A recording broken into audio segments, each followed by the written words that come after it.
Hi guys! Curious ba kayo malaman kung papaano hinahanda ng bawat branches ang deliveries nila everyday? Tara, silipin natin. Inuumpisahan nila yan sa pag-check sa resibo sa bawat albums na i-deliver within a day. Pagkatapos nila i-check ng maayos, bilangin kung ilan ang quantity, tinatali nila at nilalagyan ng pangalan sa bawat dulo. Tapos, tsaka isasampa sa truck. Sinasalansan ng tama para hindi rin siya malaglag at safe siya kapag ibiyahe.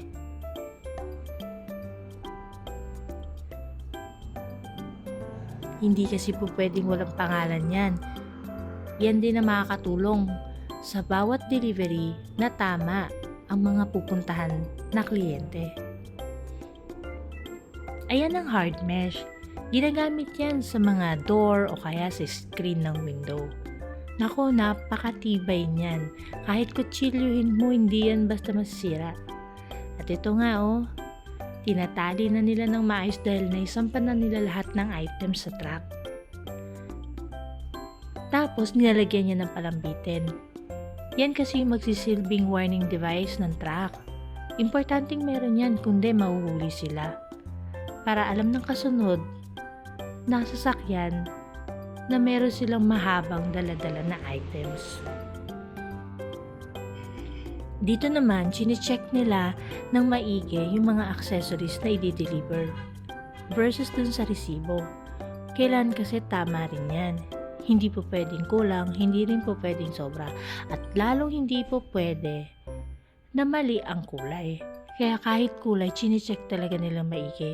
Binubuksan at binubusisi bawat isa.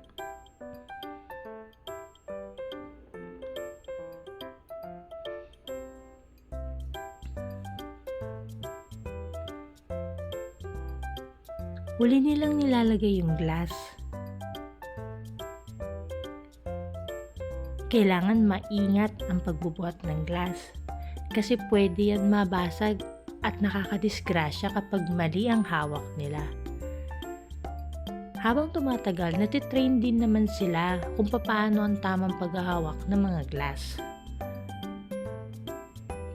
Importante rin na maisalansan nila yan ng tama at maitali ng tama sa truck kasi po pwede yan mabasag habang nasa biyahe. Sinisigurado lagi ng bawat branches na mapunta sa mga kliyente ang orders nila ng maayos at walang sira. O ayan, aalis na. Hanggang sa muli samahan niyo ako ulit. Bye!